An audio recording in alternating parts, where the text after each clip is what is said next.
try to set the stage for the great series of discussions you'll have today on this Songwriters Summit. The main points I want to present for you are stories of glasses half full, half empty. Music is everywhere. It's never been more popular. It's never been more ubiquitous. It's increasingly mobile. It's increasingly connected to devices, and it's profoundly important for what we do. There are positive things that we should not forget. The world is a dangerous place for all of us, but there are positive things. In the beginning of digital age, people were looking for quantity. Now they're looking for quality again. That's interesting.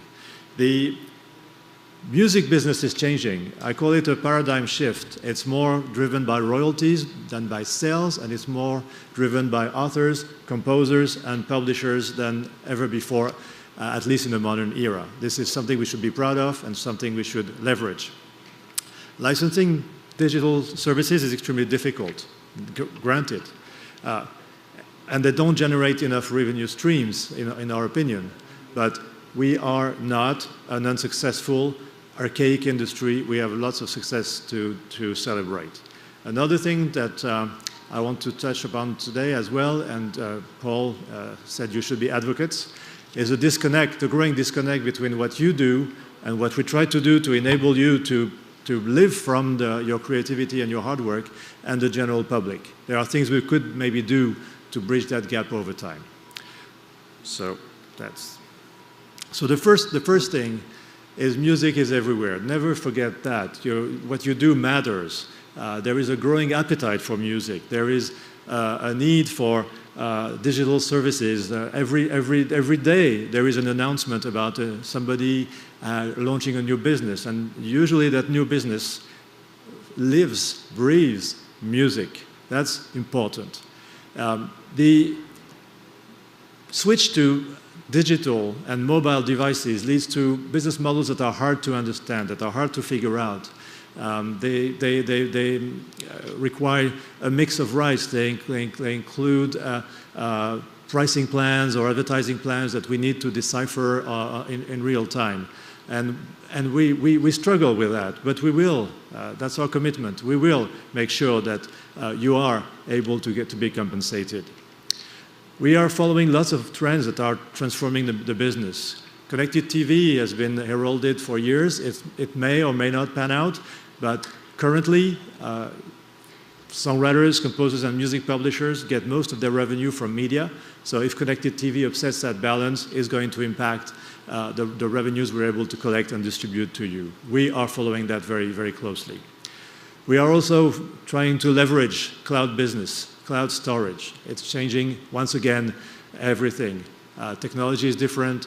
Where are the musical files stored, in which country, which jurisdiction? This is extremely hard to figure out. All those trends don't lead to one unified business model. Some people say, oh, streaming is the future. Some people say downloads are the present and the future as well. And they're drawing conclusions from that. And here on the screen, you see examples from one study, and Canada was not one of the countries that was studied, so I didn't provide different figures. But you see that in different countries, there is a different mix. There's not one way to a digital paradise. In some countries, streaming is reigning supreme. In other countries, downloads. There is even this strange situation or interesting situation in Japan, I'm told, where downloads are mainly dominating the domestic music, and streaming is for foreign music. So it's still in flux. People are still figuring out what they want to do with the new models. So we, as licensors of your creations, we should keep an open mind and be willing to license and monetize all those emerging business models without having preconceived ideas. For years, it's been quantity. It's been how much music can you store on your device, and quality of the music was secondary. I know for many of you it was heartbreaking. You spent so much time thinking about your music, speaking about your words, and to have them compressed, crushed into those tiny sounding files was really tough. Now, lots of studies and also market trends, the explosion of high-end audio devices, headphones, soundbars, show that music quality, sound quality is once again something that the public is looking for. It matters, in my opinion, not just because it's good for the makers of those devices, but it matters because if you're looking for high-quality music and you're moving away from the all-you-can-eat buffet and you're going to a more gastronomic restaurant, you might realize again that the music you're enjoying has value. And if you're agreeing that music has value, maybe you want to be able to pay for it one way or another, or to support business models that are legitimate, ad-funded, making sure that the creators of music and their publishers get compensated. So this is new, in my opinion, and this is good news. At the end of the day, we are fighting for you. We are, at SOCAN and other organizations here and around the world, we make sure that whenever a business uses your music to grow their own business, you get a share of that wealth creation. Today, SOCAN at least, it's about audio on traditional media. Most of our revenues are coming from radio, TV stations, cable stations. And that's hugely important. We want them to remain successful. But we recently conducted a little spotlight survey on the live music sector, how the concerts, the shows. And we will do that more and more to highlight what you are bringing to the Canadian economy, what you're bringing to this country's jobs market. And we conducted a survey on the live music sector based on the royalties we receive for you. And we can confirm that this is a growing activity.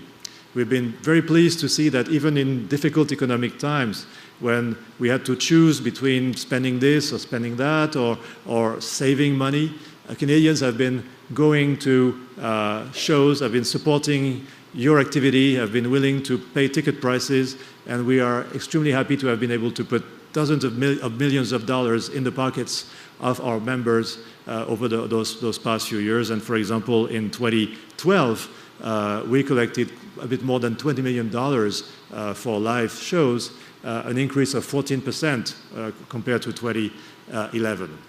So some things are going well. And another good news story is how are we doing in comparison with the rest of the music industry. And it's not to gloat about us being better or being happy about other people having difficulties, but there are some facts that I think as an industry, as a community, we serve you, the songwriters, the composers, the music publishers. There are things that we should be proud of, and think when we're doing a few things right, we should recognize and celebrate that. So, took a look at the record companies' figures that are compiled every year by IFPI and the society's figures that are compiled every year by the outfit I used to run back in Paris, the World Federation of Societies, and they are very interesting. You've heard that the IFPI has reported that for the first time in years, the turnover of their companies around the world has grown. And that's fantastic news, that's great, because we need strong record companies in this business. They play a difficult-to-replace role in bringing music to your attention, to our attention, and to the audience. And the growth has been small, but growth nevertheless. But what's more important, without going too much into the details, what's more important is that the revenue growth is coming from digital, it's coming from performance rights, it's coming from licensing, media and establishments that use music. So if you take that away, there's no growth. So even the record companies doing better, which is very good, means that they are more and more coming to a business model that you have been pioneering for decades. You have been way ahead of the curve. Yeah, songwriters, composers, music publishers, and their societies, they're not backward looking businesses. We invented the business model of the present and the business model of the future. The fact that it's been our business model of the past is irrelevant. This is the business model of the future, licensing the use of music as much as possible.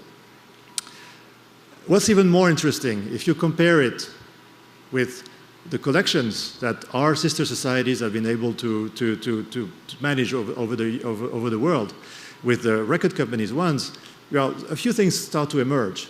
Yes, last year for IFPI was a good year, but after probably 10 years of very, very tough decline. On our side of the industry, we've been able to hold the fort. We've not been able to solve all the problems. We've not been able to license all the new business models the way we wanted, but we've done a pretty good job, I would say, of maintaining your revenue streams. Look at this, 10 years, you don't see a decline. You see a gradual increase of collections from the 150 societies around the world, and 75% of those billions of dollars and euros in the picture are coming from the collection of performing rights for music created by authors, composers, and published by companies in the room. This is great. People don't realize that enough, I think. And it leads us to this extremely interesting comparison between 2001 and 2011. 2011 because the society's figures are kind of only available a year and a half later. In 2001, if we look at the turnover of societies and record companies as published by the federations, the record company side was close to 90%, and the author's rights was a little bit more than 10%. Fast forward 10 years later, a pie that admittedly has shrunk a little bit, and the picture doesn't represent that to keep it simple. We are more than a third of the total business generated by music around the world. This is something to celebrate. This is something that shows that we are doing a few things right. We are protecting your business. We are making sure that you can earn a living even if it's in these difficult times. And I would like to thank the music publishers, the creators, the composers, the songwriters for having supported societies around the world, and especially here in Canada. We're extremely proud of our SOCAN here for all those years, and hopefully we will continue to be able to achieve those results. The figure that you see on the screen as well, record companies have lost half of their turnover, and we've grown it in dollar terms, so there are some monetary fluctuations here in there, 79%. So we're not speaking from a position of weakness. We're not the poor cousin in the music industry. We are an engine of growth, an engine of creation, of developing wealth. Be proud, be great creators, be great artists, but also be proud of being engines of wealth. This is not to say that there are no dark spots.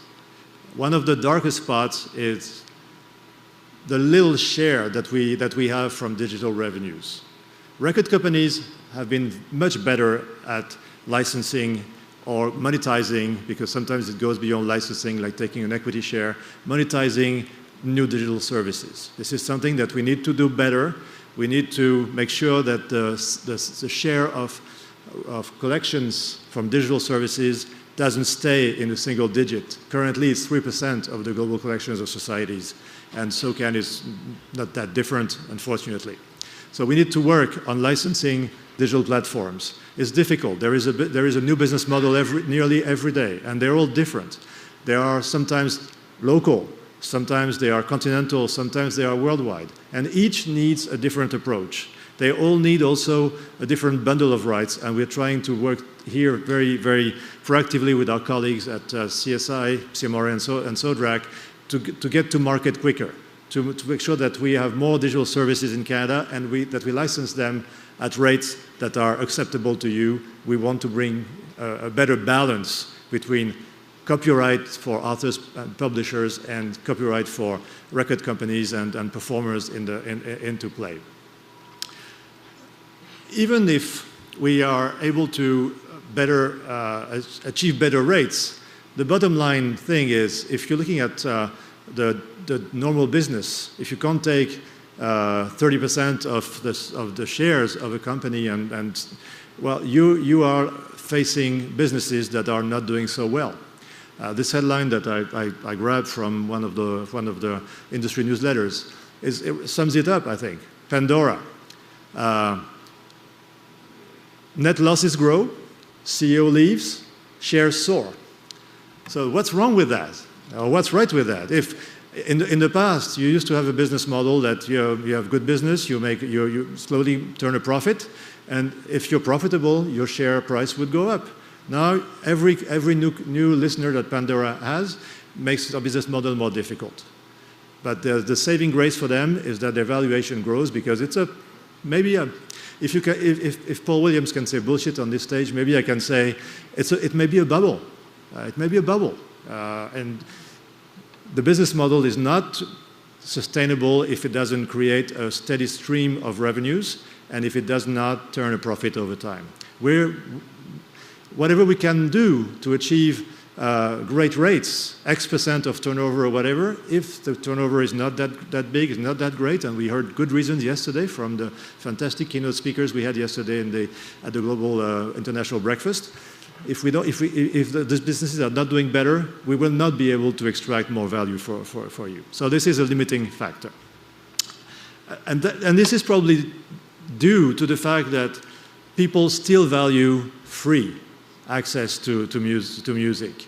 It might be challenging to read on the screen, but one of the main drivers for people to adopt legal music services is when it's free. So if you have this huge appetite from the public for free access to music, even if they are sponsored by commercial revenue, those commercial revenues are under pressure. The Google system, all the things that we heard yesterday are keeping those revenues low, and that's a big problem for them, therefore for us, therefore for you. So what are we doing? We're trying, as I said, to aggressively license all the new business models that want to come into Canada, but we are also making sure that on the kind of public policy front, advocacy front, what we do is better understood, better recognized. We want to underline the fact that we are representing a growing sector of the music industry.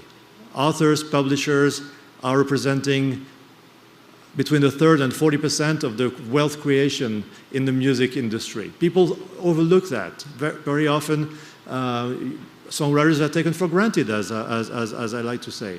You are more important, and we will demonstrate in the next few months, here in Canada, with surveys and reports, we will demonstrate the economic contribution that you're making to the Canadian economy. Sometimes this is the only way to get the decision makers' attention, and we have very good stories to tell, believe me. Some people are going to be surprised.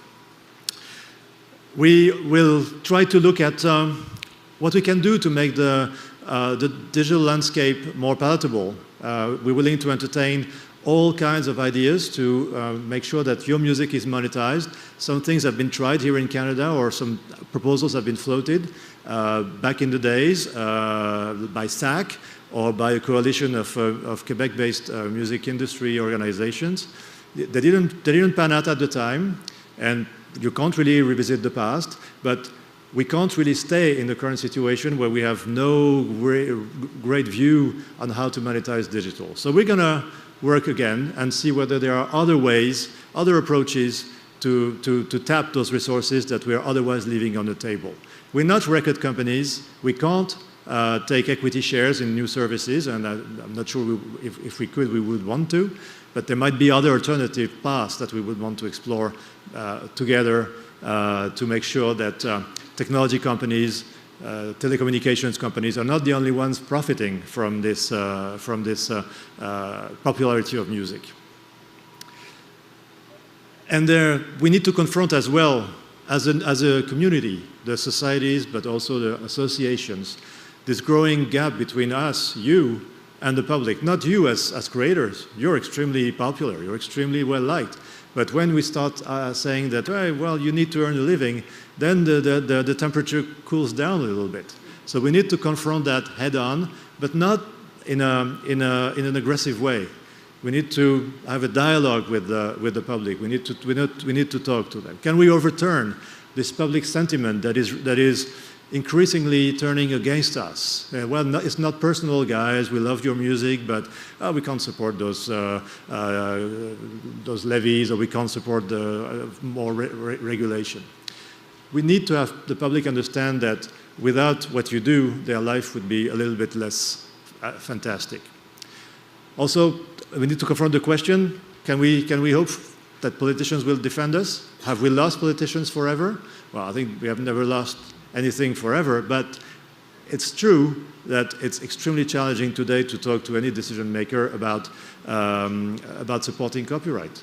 I don't want to be partisan or whatever, but think of the last election and the ads we saw on TV about copyright. They were not supporting you. They were not supporting your business. They were using you as a way to lure voters some parties. This is a problem we need to confront. We need to find solutions. And there is an interesting divide in public opinion. Here again, may be a challenging table to read, but the gist of it is that the public, they generally know that music has value, music should be compensated, music creators should be compensated, but they don't want, that's where they're not completely consistent, they don't want aggressive measures to prevent access to sites that are not completely compliant. So we need to confront this reality and try to see what we can do to reassure the public that it's not against them, it's against the businesses that are using them as shields, using them as pretext to grow their profits, using your music for free, stealing it, and pretending that they're doing it in the name of freedom. No, the freedom to steal is not freedom, it's a crime, period. Politicians, Catherine Sykes-Bear quoted my good friend Jean Noël, the CEO of SACEM, my colleague, and I've used one of his terms on that slide. Governments have been mesmerized by IT. There are lots of issues that you're very familiar with about governments here. I won't go through all of them, but we need to understand why we've not been able to win those battles. Why Google is able to say that they're fighting for you as a member of the public. Why supporting RIM is more important, BlackBerry, sorry. Supporting BlackBerry is more important than supporting you. After all, it's fantastic for Canada to have been able to have BlackBerry and RIM for so long. And I wish that they're able to become more successful in the future. But if they're not, it would have been a transient success, a fluke. It was great when it lasted, but it should not be supported at the expense of you guys, our songwriters, our composers, who have been able to generate steady income streams for Canada, who are icons around the world. The staying power that you represent is much more important than one company, however great its product at any given moment. You should be supported more than any technology company. So we will work along those things together with SOCAN, CMRRA, SODRAC, CMPA, APEM, SAC, SPAC, and the Guild of Composers. We will work together to advance our messages. Based on the strong economic arguments we can make, plus the creativity you represent, plus the emotion you represent, we have a few good things to say. We want to get more innovative business models in Canada. We want to work with the public to understand why why we are not connecting with them. How can we deal with this negative attitude towards copyright? Should we talk about copyright? Is the term a bit loaded? Should we speak of creators' rights? Because you're still very popular. Copyright is not popular, but creators are extremely popular. So choosing the right words can make a big difference. Politicians around the world know that. Let's pick the words we want to use and not use the words that our enemies are using against us. Find a way to move away from the pirates and thieves approach, but not give a free pass to the businesses that are stealing your creations. And convince the consumer. The consumer, they're your audience. They are your fans, that we want them to be empowered, to be free, and in exchange, that they consent to giving you, through us and other ways, your fair share for the joy you bring to them. In a nutshell, we are often seen as part of the problem, and we want to be part of the solution with you. We want to be able to rely on you to be advocates for what you're doing and what I hope, we're empowering you to get, that is, revenues from your hard work, your talent, your creativity. We need to do that also in a way that is unique. We want to assert our successes and our uniqueness, but we want to be inclusive. We don't want to have a us versus the record companies approach. We don't want to have a music versus audiovisual approach. All creative-based industries are in this together. We will sink or swim together, and I'm pretty sure that with your help, your leadership, we'll be very successful. So thank you very much for your attention this morning. It's great to be here, and I don't know if we have time or if it's allowed for questions, but if we have time or if it's allowed, I'd be delighted to answer one or two questions. Thank you.